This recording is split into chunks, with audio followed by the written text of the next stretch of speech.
नमस्कार दोस्तों, साहित्य हिंदी ज्ञान में आप सभी का बहुत बहुत स्वागत है। तो आज देखिए, हम लोग हिंदी गद्य पद्य रचना, रचनाकार, पद्य पत्रिकाओं से संबंधित जो है हम एक प्रश्न सीरीज लेके आए हैं, जिसमें से आपके लगभग 650 के आसपास क्वेश्चन होंगे। और ये सीरीज लगभग एक सेट जो हम करेंगे वो 50 क्वेश्चन का करेंगे। और इस तरह से ये हमारी टेस्ट सीरीज जो स्टार्ट हो रही है इसको हम करेंगे, क्योंकि मैं रचनाएं पढ़ा दी हैं लेकिन अभी पत्र पत्रिकाएं मैंने नहीं पढ़ाया है। तो समय जैसे ही मिलेगा तो मैं 50 क्वेश्चन यानी जो चल रही है इसी में से मिक्स होंगे, पत्र पत्रिकाओं को भी मैं यहाँ पर बाद में देखेंगे। पहले हम क्वेश्चन को स्टार्ट करते हैं, क्वेश्चन देखते हैं और इसके बाद आपको कोई किसी भी तरह का अगर डाउट होता है, कोई चीज़ पूछना है तो आप बिना हेजिटेशन के मुझसे पूछ सकते हैं। तो पहला क्वेश्चन है यहाँ एक भारतीय आत्मा किनको कहा गया है? ए ऑप्शन है माखनलाल चतुर्वेदी, बी ऑप्शन है सुवित्तानंद पंत, सी ऑप्शन मैथिली शरण गुप्त और डी ऑप्शन है रामधारी सिंह दिनकर। देखिए यहाँ पर जो हो गया माखनलाल चतुर्वेदी जी को क्या कहा गया है? ये आपका भारतीय आत्मा कहा गया है। ये क्वेश्चन बहुत इंपॉर्टेंट है, कई बार आपके एग्जाम में पूछा गया है। अगर पेट की भी तैयारी कर रहे हैं तो वहाँ से भी क्वेश्चन मिलेंगे, और हर कम्पिटिटिव एग्जाम में अगर हिंदी सब्जेक्ट है तो वहाँ से आपको क्वेश्चन मिलने वाले हैं। अगला क्वेश्चन देखते हैं, क्वेश्चन नंबर 2 है, द्विवेदी युग के प्रवर्तक निम्नलिखित में से कौन है? द्विवेदी युग के प्रवर्तक कौन है? यहाँ पर दिया है। ए ऑप्शन है जयशंकर प्रसाद, बी ऑप्शन है सूर्यकांत त्रिपाठी, सी ऑप्शन हजारी प्रसाद द्विवेदी और डी ऑप्शन है हजारी प्रसाद द्विवेदी। तो 2 बार दिया है इसमें। तो देखिए द्विवेदी युग के जो है यहाँ पर दिया है। देखिए यहाँ हजारी प्रसाद सी में द्विवेदी दिया है और डी में जो है महावीर प्रसाद द्विवेदी। तो कन्फ्यूज नहीं होना है, द्विवेदी युग जो है महावीर प्रसाद द्विवेदी जी के नाम पर ही रखा गया है, तो ये आपको याद रखना है।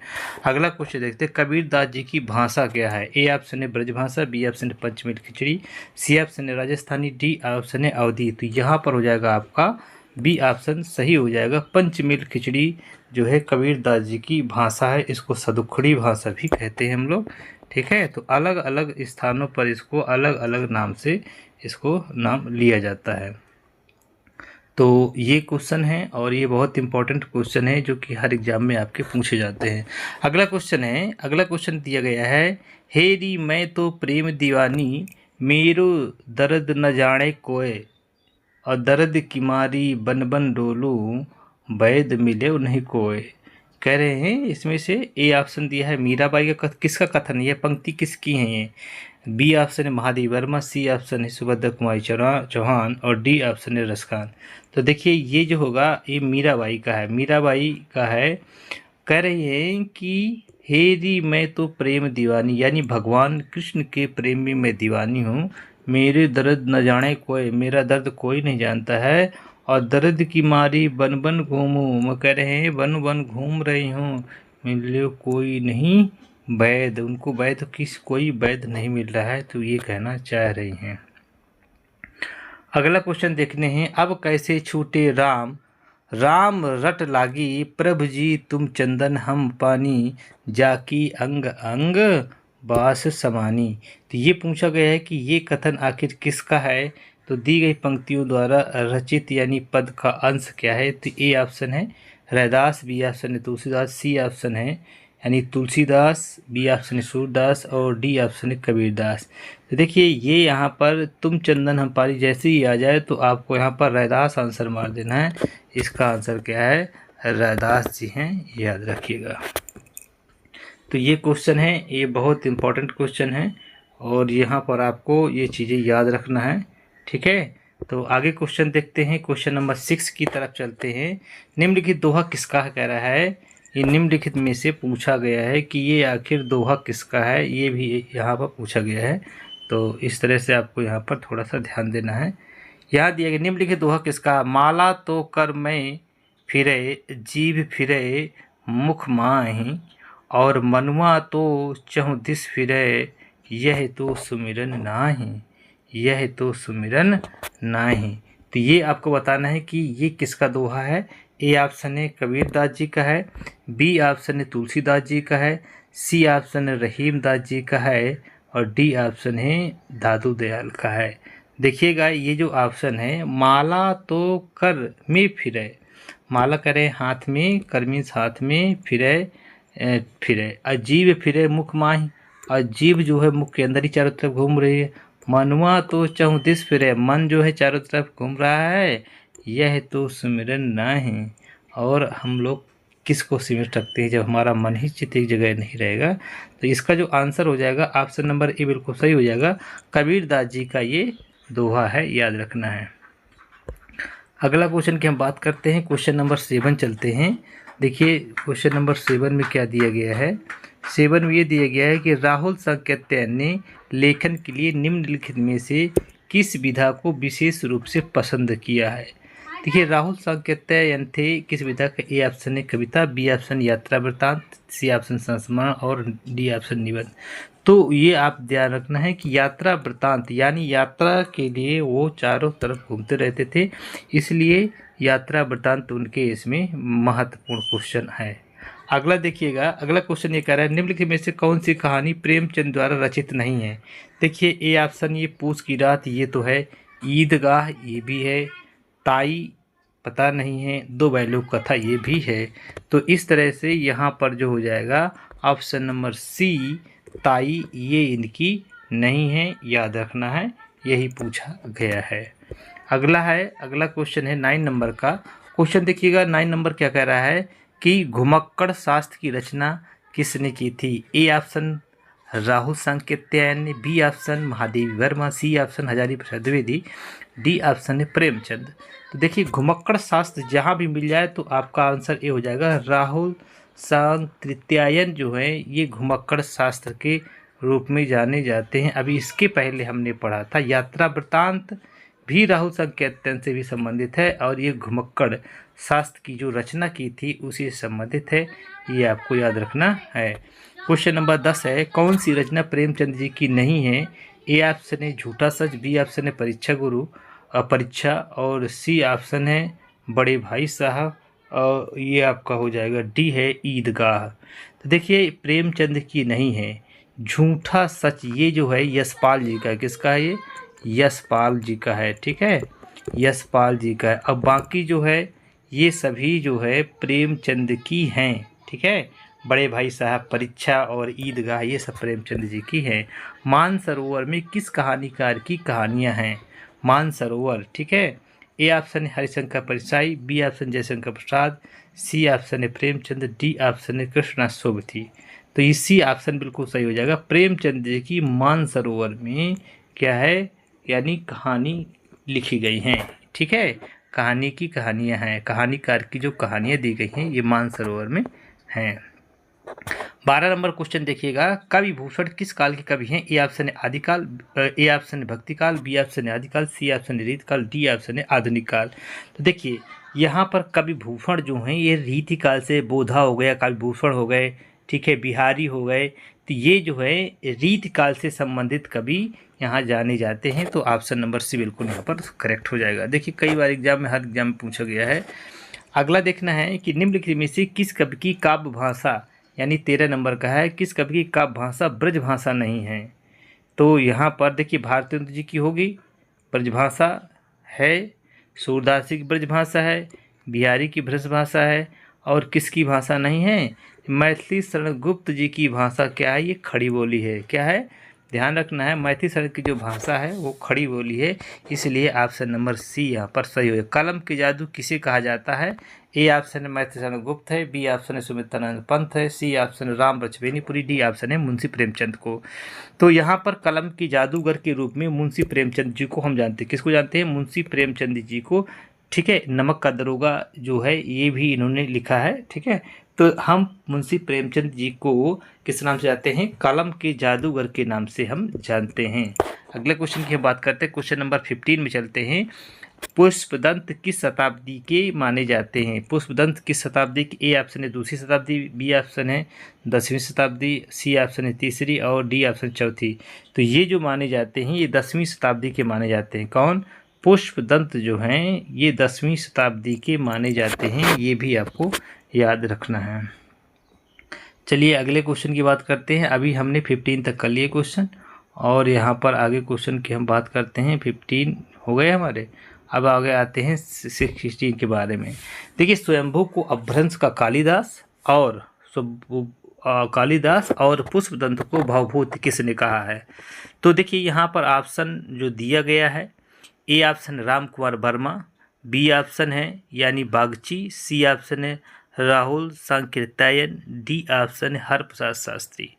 तो सूर्य यानी स्वयंभू को क्या कहा गया है? अपभ्रंश का कालिदास कहा गया है और पुष्पदंत को क्या क्या है? भवभूति कहा गया है। इसको डॉक्टर रामकुमार वर्मा जी ने कहा। किसने कहा है? डॉक्टर रामकुमार वर्मा जी ने इसको कहा है। ऑप्शन ए बिल्कुल यहाँ पर सही हो जाएगा, लेकिन पहले से क्वेश्चन कुछ और था, फिर इसके बाद मैंने देखा है तो उसका आंसर यही आ रहा है। 17 क्वेश्चन नंबर का है, हिंदी का प्रथम महाकाव्य कौन सा है? ए ऑप्शन है पृथ्वीराज रासो, बी ऑप्शन है बीसल देव रासो, सी ऑप्शन है खुमान रासो और डी ऑप्शन है परमाल रासो। तो यहाँ पर पृथ्वीराज रासो जो है ये इसके रचनाकार हैं चंद्रबरदाई। कौन है? चंद्रबरदाई, ठीक है ना, या चंद्रबरदाई बोलते हैं। और ये जो है प्रथम महाकाव्य हिंदी का माना गया है, ये आपको याद रखना है। और ये जो है ये रचना जो है आदिकाल की रचना मानी जाती है। किस काल की? आदिकाल की रचना मानी जाती है, तो ये भी आपको याद रखना है। अगला देखते हैं 18 नंबर, यह प्रेम को पंथ कराल महातरवार की धारी पै धावनो, यह है काव्य पंक्ति किसकी है?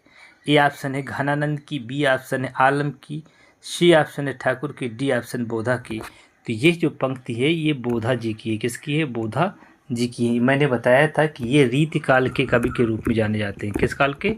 रीतिकाल के कवि के रूप में जाने जाते हैं, तो आपको यहाँ पर याद रखना है। अगला क्वेश्चन 19 नंबर, निम्नलिखित में से कौन सी प्रेमचंद की कृति नहीं है? कृति मीन्स रचना, कौन सी नहीं है? ए ऑप्शन है कर्मभूमि, बी ऑप्शन है मानसरोवर, सी ऑप्शन शतरंज के खिलाड़ी, डी ऑप्शन है मैला आंचल। देखिए कर्मभूमि भी है, ये भी है रचना, ठीक है, मानसरोवर भी रचना है और सी ये शतरंज के खिलाड़ी है। लेकिन मैला आंचल जो है फणीश्वर नाथ रेणु जी का है। किसका है? फणीश्वर नाथ रेणु जी का है, याद रखना है। फणीश्वर नाथ रेणु, ठीक है, यानी रेणु जी का ये है, याद रखना है, क्योंकि कई बार ये आपके एग्जाम में पूछा भी गया है, इसलिए। चलो अगला क्वेश्चन है। अगला क्वेश्चन ये है, राजा राम मोहन राय का पत्र बंगदूत सर्वप्रथम किस सन में प्रकाशित किया गया था? उस पत्र का नाम याद रखना है। बंगदूत कब प्रकाशित किया था? सर्वप्रथम किस सन में प्रकाशित किया गया था? तो ऑप्शन है राजा राम मोहन द्वारा कब प्रकाशित किया गया था? तो ये ऑप्शन यहाँ पर है, ये 1829 में, और बी ऑप्शन है 1832 में, सी ऑप्शन है 1827 में, डी ऑप्शन है 1829 में। तो इस तरह से आप यहाँ, तो राजा राम मोहन राय का जो है पत्र जो बंगदूत जो है सर्वप्रथम प्रकाशित हुआ था, ये कब हुआ था? ये आपका हो जाएगा डी ऑप्शन सही हो जाएगा। 1829 ईस्वी में ये प्रकाशित किया गया था, याद रखना है। 1829 में ये प्रकाशित किया गया है, ठीक है। तो जो महत्वपूर्ण यहाँ पर पॉइंट होते हैं उनको भी हम यहाँ पर आपस में डिस्कशन करते हैं, ताकि ये क्वेश्चन जो है कभी जल्दी गलत नहीं होना चाहिए, ठीक है, क्योंकि एक क्वेश्चन हमारे लिए बहुत महत्वपूर्ण होता है, ठीक है। तो एक क्वेश्चन हमारे लिए उतना ही इम्पोर्टेंट होता है। और इसमें ये ध्यान रखना है कि जो राय जो प्रकाशित करवाया था, इसके जो आपके नील रत्न जो प्रकाशन जो थे इसके, ये आपके थे नील रत्न लाल दास थे, ठीक है, याद रखना है। आगे देखते हैं, अगला क्वेश्चन देखते हैं। सार सुधा पत्र के संपादक कौन थे? ये क्वेश्चन पूछा गया है आपका, ठीक है। तो यहाँ पर हम देख लेते हैं। ए ऑप्शन है सदानंद मिश्र है, बी ऑप्शन है बख्तावर सिंह, सी ऑप्शन है दुर्गा प्रसाद मिश्र और डी ऑप्शन है रामदास सिंह। तो इसका ऑप्शन ए बिल्कुल सही हो जाएगा। यहाँ पर हो जाएगा सदानंद मिश्र जी हुए, ये ऑप्शन यहाँ पर बिल्कुल सही हो जाएगा। कौन हो जाएगा? सदानंद मिश्र सही हो जाएगा इसका आंसर। ठीक है, सार सुधानित के संपादक थे। विशाल भारत कहाँ से प्रकाशित होता है? ए ऑप्शन है दिल्ली, बी ऑप्शन है यहाँ पर जबलपुर, सी ऑप्शन है, सी ऑप्शन क्या है? सी ऑप्शन कलकत्ता, और यहाँ पर डी ऑप्शन है इलाहाबाद। तो इसका सी ऑप्शन हो जाएगा। और बनारसी दास जी के द्वारा ये जो है प्रकाशित करवाया गया था। ठीक है ना, यानी विशाल भारत पत्र जो है करवाया गया था। ये इसका ऑप्शन बिल्कुल सी ऑप्शन सही हो जाएगा, यानी कलकत्ता से प्रकाशन हुआ। विशाल भारत जो कलकत्ता से बनारसी दास जी के द्वारा किया गया था। अगला है 23 का, देखते हैं। निम्नलिखित में से रचनाकार और उनकी रचना के अनुसार कौन सा युग्म गलत है? तो ये बताना है कौन सा युग्म, यानी बाणभट्ट यानी कादम्बरी, वात्स्यायन कामसूत्र, सी इसका बी ऑप्शन है जयशंकर प्रसाद, यहाँ लोकायतन दिया हुआ है, डी है मुंशी प्रेमचंद गोदान। देखिए यहाँ पर दिया रचना दी गई है और रचनाकार दिए गए हैं। तो कादम्बरी आपको सबको पता है कि बाणभट्ट की है, कादम्बरी क्या है? बाणभट्ट हो जाएगा। ठीक है, लोकायतन, ये लोकायतन नहीं देखेंगे यहाँ पर हम लोग देखते हैं। ठीक है ना, लोकायतन जो है ये है पंत जी की, सुमित्रानंदन पंत। यहाँ पर जो होगा प्रसाद जी की जगह पंत हो जाना चाहिए, तब तो सही हो जाता। और यहाँ वात्स्यायन कामसूत्र ये भी आपका सही है, मुंशी प्रेमचंद ये गोदान भी यहाँ पर सही है। तो इसका जो करेक्ट आंसर हो जाएगा आपका बी आंसर बिल्कुल यहाँ पर सही हो जाएगा, बी आंसर सही हो जाएगा। अर्थात ये है जयशंकर प्रसाद बिल्कुल गलत ऑप्शन है इसमें से। ये जो है लोकायतन पंत जी की, सुमित्रानंद पंत जी की है। 24 नंबर देखते हैं। हिंदी साहित्य के इतिहास के किस काल को वीर गाथा काल कहते हैं? वीर गाथा काल यानी आदिकाल को। अब आदिकाल का नाम जो है, आदिकाल का नाम आदिकाल किसने कहा? हजारी प्रसाद द्विवेदी जी ने कहा। आदिकाल को आदिकाल किसने कहा? हजारी प्रसाद द्विवेदी ने कहा। आदिकाल को वीर गाथा काल किसने कहा? तो रामचंद्र शुक्ल जी ने कहा है। याद रखिएगा, इसको पूछा जाता है, रामचंद्र शुक्ल जी ने कहा है। अगला 25 नंबर क्वेश्चन। पृथ्वीराज रासो हिंदी साहित्य किस काल में लिखा गया है? पृथ्वीराज रासो चंद्रबरदाई के द्वारा लिखा गया है, चंद्रबरदाई के द्वारा लिखा गया है। और ये रचना जो है आदिकाल की रचना है। किस काल की रचना है? ये आदिकाल की रचना है, याद रखिएगा। अगला क्वेश्चन है 26 नंबर में, देखते हैं। थोड़ा सा ब्लर है क्या? हाँ, हिंदी साहित्य की भूमिका के लेखक कौन है? ए ऑप्शन है रामचंद्र शुक्ल है, बी ऑप्शन है doctor Ram Kumar Verma, C option Hazari Prasad Dwivedi, D option Ramvilas Sharma. तो हजारी प्रसाद द्विवेदी जो हैं हिंदी साहित्य की भूमिका के लेखक के रूप में जाने जाते हैं। अगला क्वेश्चन है 27 नंबर, देखिएगा। हिंदी साहित्य को कितने कालखंडों में बांटा गया है? हिंदी साहित्य को मुख्यतः 4 कालखंडों में बांटा गया है। हिंदी साहित्य को 4 खंडों में। पहला देखिए काल कौन सा है? पहला है आदिकाल। कौन सा है? आदिकाल। दूसरा है, आदिकाल को वीरगाथा काल कहते हैं। दूसरा है भक्ति काल। तीसरा जो होगा आपका रीतिकाल हो जाएगा, रीतिकाल। और चौथा हो जाएगा आपका आधुनिक काल। क्या हो जाएगा? आधुनिक काल। 1850 से वो आगे तक का समय जो है आधुनिक काल के रूप में हम लोग जानते हैं। तो इनको अलग अलग खंडों के रूप में बांटा गया है, तो ये भी आपको यहाँ पे याद रखना है। तो यह आंसर हो जाएगा, बी ऑप्शन सही हो जाएगा, यानी 4 खंडों में बांटा गया है। 28 नंबर देखिए। हिंदी साहित्य का आधुनिक काल सामान्यतः कब से प्रारंभ होता है? तो आधुनिक काल की बात कर रहा है, तो यहाँ पर ए ऑप्शन है 1850, बी ऑप्शन है 1700, सी ऑप्शन है 1750, डी ऑप्शन है 1900। देखिए अलग अलग जो है यहाँ पर हम बात करें कि अलग अलग जो आते हैं यहाँ पर। ठीक है, हर राइटर, हर जो कवि है अपने अपने अनुसार उसको बांट दिया गया है, अलग अलग समय है। लेकिन जो मुख्यतः पाया जाता है वो 1850 ही पाया जाता है। आपको याद रखना आधुनिक काल का समय। 29 नंबर देखना है। क्वेश्चन नंबर क्या कर रहा है? निम्नलिखित में से कौन सा हिंदी साहित्य का काल विभाजन नहीं है? देखिए मैंने अभी ऊपर इसके पहले काल विभाजन बताया है। आदिकाल मैंने बताया, आधुनिक काल बताया। ठीक है, पहले मैंने बताया था क्या? पहले बताया था मैंने आदिकाल बताया, आदिकाल दिया नहीं है। फिर इसके बाद मैंने भक्ति काल बताया, फिर इसके बाद मैंने रीत काल बताया, इसके बाद आधुनिक काल बताया। लेकिन संयुक्त काल का कोई कहीं चर्चा नहीं है, इसलिए ऑप्शन नंबर यहाँ पर डी सही हो जाएगा, क्योंकि नहीं के बारे में पूछा है। अगला क्वेश्चन 30 नंबर का है। हिंदी भाषा का प्रथम प्रमाणिक ग्रंथ कौन सा है? ए ऑप्शन है सतसई, बी ऑप्शन है रामलाला नहसू, सी ऑप्शन है पृथ्वीराज रासो, और डी ऑप्शन है आल्हा उदल। तो प्रथम प्रमाणिक ग्रंथ मगर माना गया है वो माना गया है पृथ्वीराज रासो चंद्र बरदाई द्वारा जो लिखा गया है उसी को यहाँ पर माना गया है। अगला क्वेश्चन 31 नंबर में देखते हैं क्या है।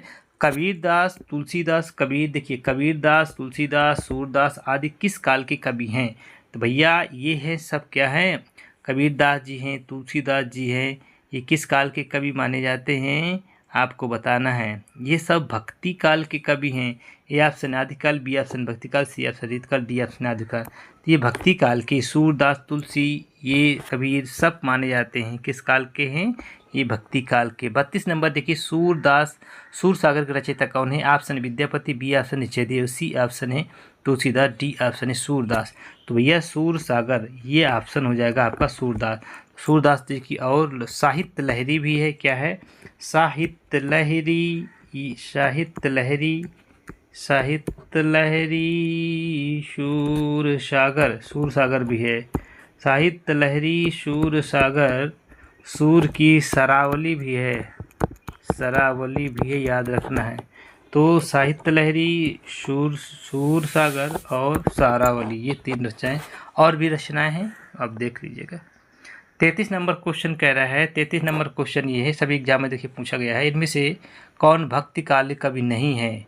ए ऑप्शन है बिहारी, बी ऑप्शन है सूरदास, सी ऑप्शन है कबीर, डी ऑप्शन है तुलसीदास। देखिए भक्ति काल में हम बात करें तुलसीदास जी भी आते हैं और सूरदास जी भी आते हैं, कबीर भी आते हैं, लेकिन बिहारी जो हैं ये भक्ति काल में नहीं आते। ये किस काल के कवि आते हैं, ये आपके रीत काल के कवि आते हैं। रीतिकाल के कवि के रूप में बिहारी को हम जानते हैं। अगला क्वेश्चन बात करते हैं 34 नंबर के। कबीर की भक्ति का स्वरूप क्या है। ए ऑप्शन है सगुण, बी ऑप्शन है सूफी मतवादी, सी ऑप्शन है वैष्णव मतवादी, डी ऑप्शन है निर्गुण। तो डी ऑप्शन बेटा सही हो जाएगा इसका, क्योंकि ये निर्गुण है। निर्गुण यानी बिना किसी मूर्ति के उपासक होते हैं, ये मूर्ति पूजा का खंडन करते हैं, जातिवादता का भी खंडन करते हैं, और इस तरह से ये आंसर हो जाएगा आपका डी। 35 नंबर देखिए, निम्नलिखित में से कौन अष्टछाप का कवि है। तो देखिए मीराबाई अष्टछाप में नहीं आती हैं, रसखान जी भी नहीं आते हैं, विद्यापति भी नहीं आते, लेकिन सूरदास जो है अष्टछाप के कवियों में आते हैं। अष्टछाप के कवि 8 होते हैं, जिसमें से हम देखते हैं विट्ठल नाथ के जो हैं कवि हैं वो आपके 4 होते हैं, और वल्लभाचार्य जी के भी 4 होते हैं। इस तरह से ये आ जाते हैं, और सूरदास जो आते हैं ये विट्ठल नाथ में ही आते हैं, याद रखना है आपको। देखिए भाई मैं मेहनत कर रहा हूँ आपके साथ, अगर मेरी थोड़ी सी भी मेहनत आपको लगे कि आप वास्तव में मैं पढ़ा रहा हूँ, ईमानदारी से पढ़ा रहा हूँ, तो वीडियो को भाई और दूसरे तक ज़रूर एक बार भेजिएगा इसको, ठीक है, और सजेशन ज़रूर दीजिएगा। यहाँ से देखिए वनडे एग्ज़ाम की जो भी हिंदी संबंधित तैयारी होगी मैं करवाऊँगा, और कमेंट करके आप अगर देख रहे हैं मेरा वीडियो तो ज़रूर लिख दीजिए कि ये चीज़ मुझे समझ में नहीं आ रही है। मैं कोशिश करूँगा जो चीज़ का वीडियो चाहिए वो भी आप कमेंट में लिख दीजिए कि इस चीज़ का चाहिए, मैं प्रयास करूँगा लाने का। चलिए अगला देखते हैं 35 नंबर में। जायसी द्वारा रचित पद्मावत निम्न में से क्या है। पद्मावत क्या है। ए ऑप्शन है वक्रोक्ति है, बी ऑप्शन है अन्योक्ति है, सी ऑप्शन है समासोक्ति है, डी ऑप्शन है रूपक है। तो भैया ये समासोक्ति है, ठीक है, समास की उक्ति है, याद रखना है आपको ये। अगला क्वेश्चन देखते हैं 37 नंबर में। क्वेश्चन क्या कह रहा है। 37 नंबर क्वेश्चन ये कह रहा है कि कबीर ने समाज सुधार के अंतर्गत किसका उपदेश दिया है। ए ऑप्शन है मूर्ति पूजा का विरोध, किसका उपदेश नहीं दिया है, नहीं पूछा है ना इसमें पूछा गया है किसका उपदेश नहीं दिया है। ए ऑप्शन है मूर्ति पूजा का विरोध, बी ऑप्शन है जाति प्रथा का खंडन, सी ऑप्शन है स्त्री पुरुष की समानता, और हिंदू मुस्लिम पाखंड का खंडन।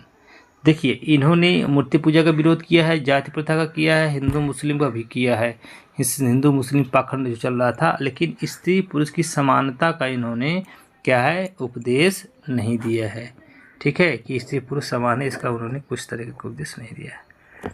38 नंबर देखते हैं। मुगल बहादुर शाह जाफर ने किस कवि को महाकवि राय की पदवी दी है।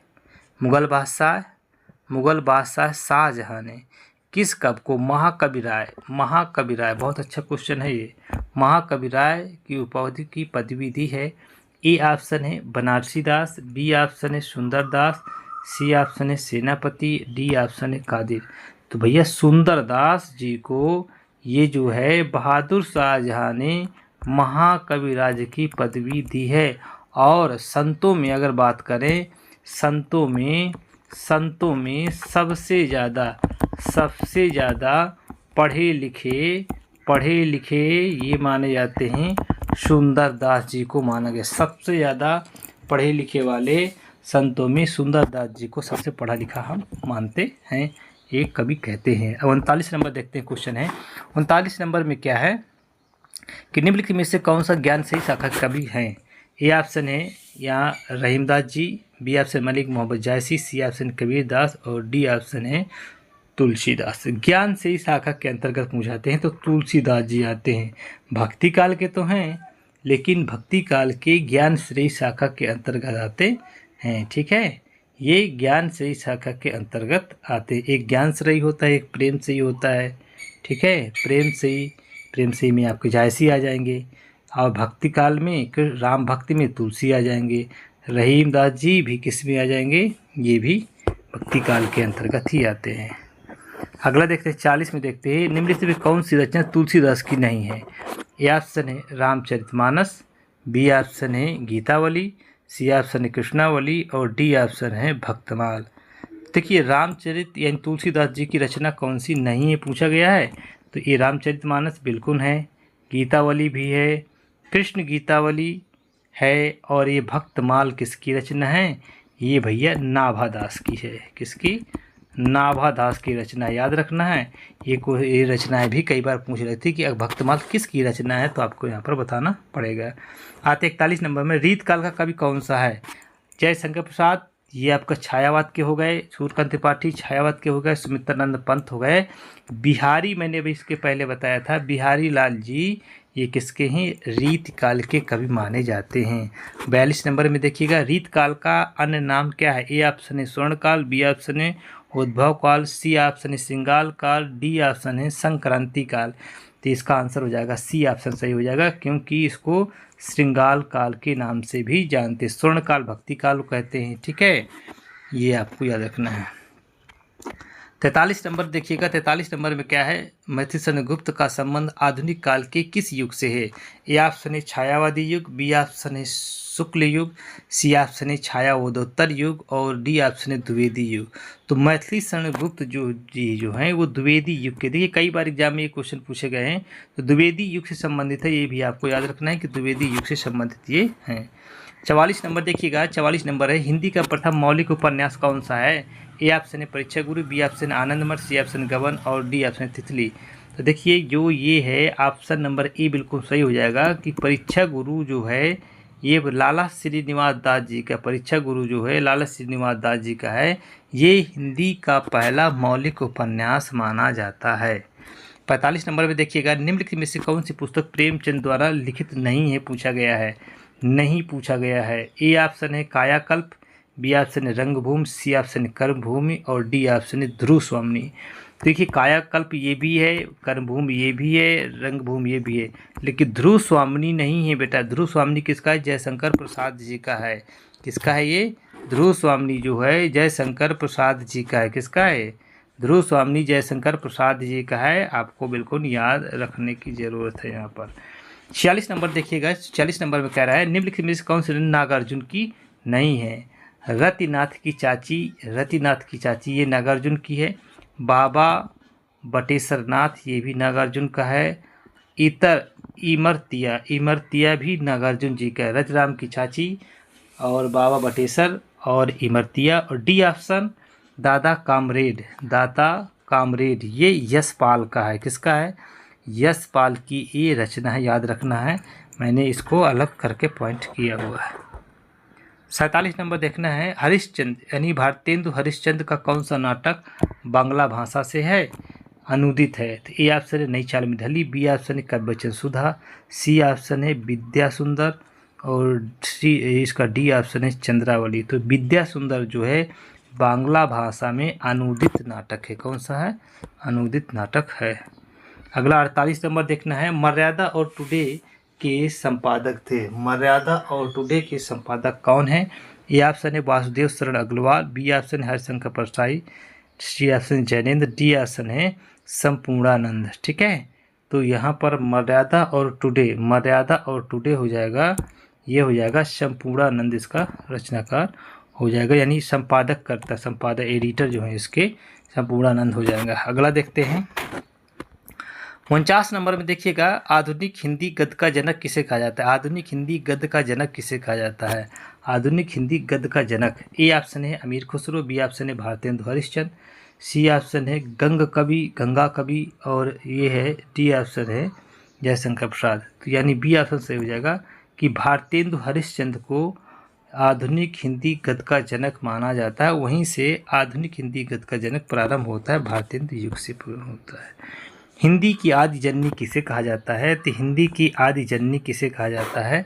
ठीक है, जहाँ हिंदी यानी हिंदी का जन्म हुआ है, कहाँ से हुआ है? ए ऑप्शन है Pali, B option Sanskrit, C option है अपभ्रंश, डी ऑप्शन है प्राकृत। तो बी ऑप्शन सही हो जाएगा, यानी हिंदी की आदि जननी हम संस्कृत को कहते हैं। ठीक है, किसको कहते हैं? संस्कृत को कहते हैं, अभी याद रखना है। ठीक है, तो आई होप ये सारी चीज़ें आपको समझ में अच्छे से आ गई होंगी। ठीक है, मैंने अच्छे समझाने का प्रयास किया है। अगर ये वीडियो पसंद आए तो लाइक शेयर जरूर कर दीजिएगा। अगले वीडियो मिलते हैं, तब तक के लिए नमस्कार।